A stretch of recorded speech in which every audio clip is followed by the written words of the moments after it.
The first explosion came without warning. A white flash in the cold morning air, followed by a black bloom of smoke that smeared across the Pacific sky. 10 miles behind, the crew of another B-29 watched in stunned silence as the massive bomber broke apart mid-air. No enemy fighters, no anti-aircraft fire. Just a violent disintegration that left nothing but burning fragments falling into the sea. Within weeks, it happened again and again. Entire crews vanished between takeoff and the horizon, their final radio calls ending in static.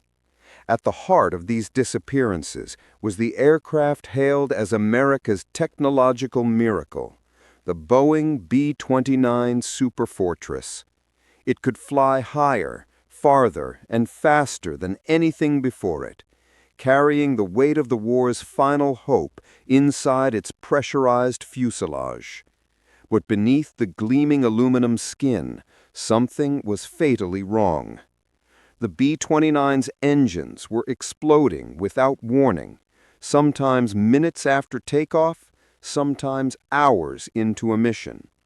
In every case, the result was the same: a fire no pilot could survive. By 1944, Boeing's Wichita engineers faced a nightmare.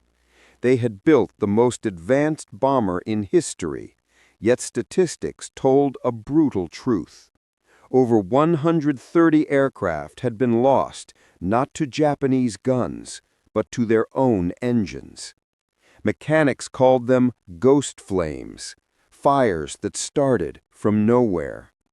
Investigators replaced wiring, modified fuel lines, and redesigned cowlings. Nothing stopped the losses. The B-29's power plant, the Wright R-3350 duplex Cyclone, an 18-cylinder 2,200 horsepower monster, was supposed to be the pride of American engineering. Instead, it was killing its own crews. By midsummer, fear gripped every hangar. Pilots refused missions. Ground crews whispered rumors of sabotage. Officers demanded answers no one could give. The official line was always the same: overheating due to operational stress. But the men who flew these machines knew better. They could feel the vibration through the control column. They could smell the burning oil seconds before the fire began. Something deep inside the machine was failing, and nobody could find it. Far from the conference rooms and polished offices, a mechanic named Sergeant Edward Ramsay was about to notice something others had missed. He was 32, grease-stained, exhausted, and armed only with instinct. One night, while stripping a burned-out engine, Ramsay found a coupling bolt that looked wrong. It wasn't broken. It was polished smooth, worn down by vibration, as if grinding against its own housing. "This is too tight," he muttered. The others shrugged. The bolt had been installed to exact military specification. Torque reading signed and verified. If the book said it was right, it was right. But Ramsay couldn't shake the feeling that something small was being overlooked, something that could mean the difference between life and death. Sometimes, history doesn't turn on the decisions of generals or the inventions of scientists. Sometimes, it turns because one ordinary man refuses to look away from something that doesn't feel right. If you believe that one person can change the course of history, type 1 in the comments. If you think heroes only wear medals, hit like instead. Because what Ramsay discovered next would save over 600 lives. The ghost in the engine. By the spring of 1944, the B-29 had become both a symbol of American power and a silent killer of its own men. Pressurized cabins, remote-controlled turrets, 4 R-3350 engines, each generating the heat of a blast furnace. But those same engines were betraying the crews who trusted them. In every squadron, pilots repeated the same grim joke before takeoff. "Let's hope number 2 holds." The inner left engine, number 2, had become infamous. Flight after flight, it was the one that caught fire first.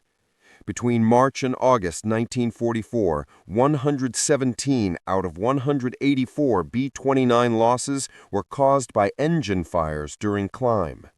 At Wichita, wrecked engines piled up behind the hangars like tombstones. Each twisted hunk of aluminum had once carried 11 men. Engineers were desperate. They blamed fuel leaks, airflow flaws, even sabotage. They built new cowlings, added cooling flaps, painted heat shields. Still, the fires continued. The R-3350 was simply too powerful. Each cylinder generated more heat than any air-cooled engine ever built. Temperatures inside the cowling could exceed 500 degrees C, hot enough to melt solder and turn oil to carbon.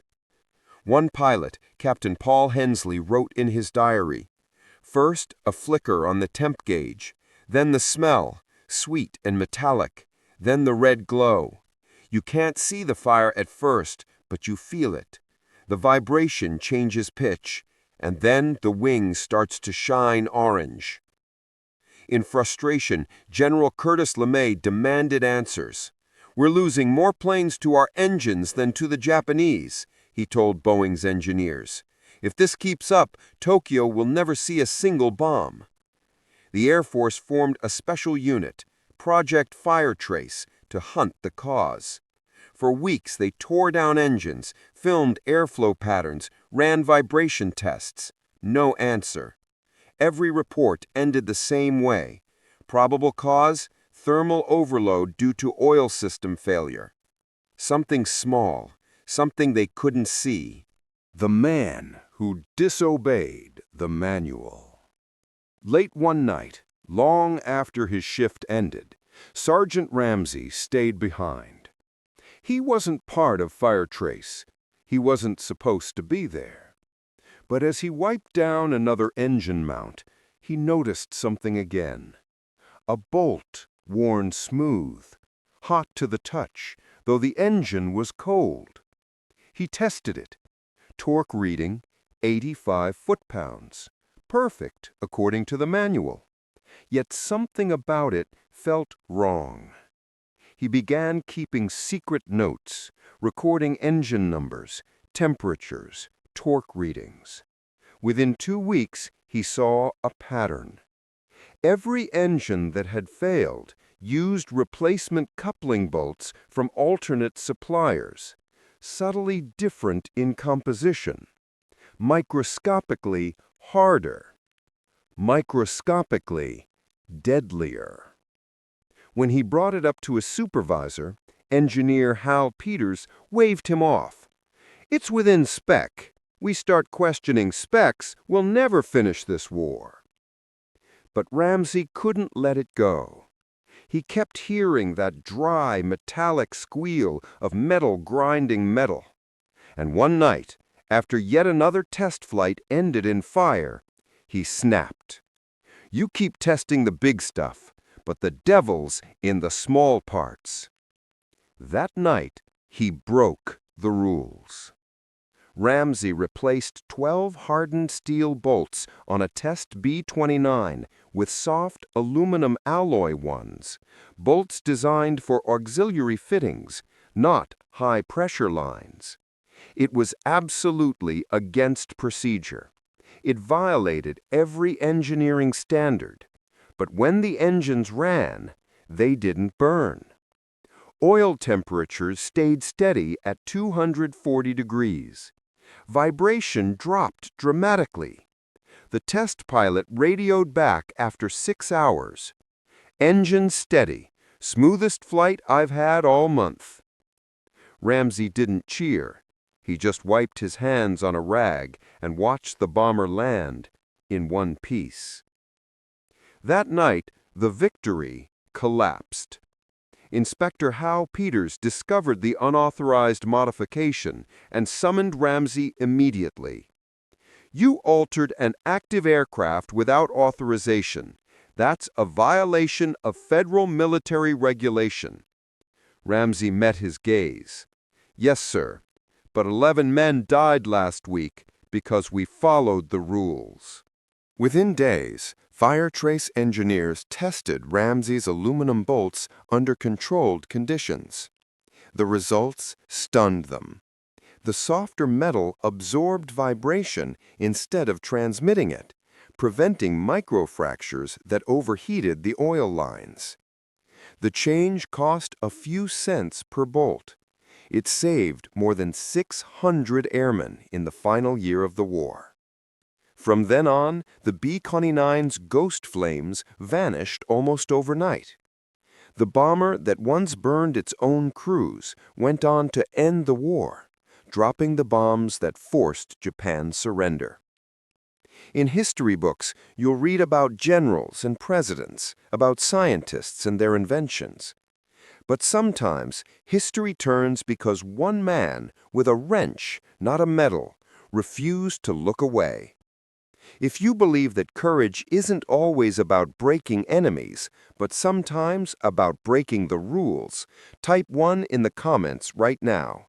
Because Sergeant Edward Ramsay didn't just fix an engine.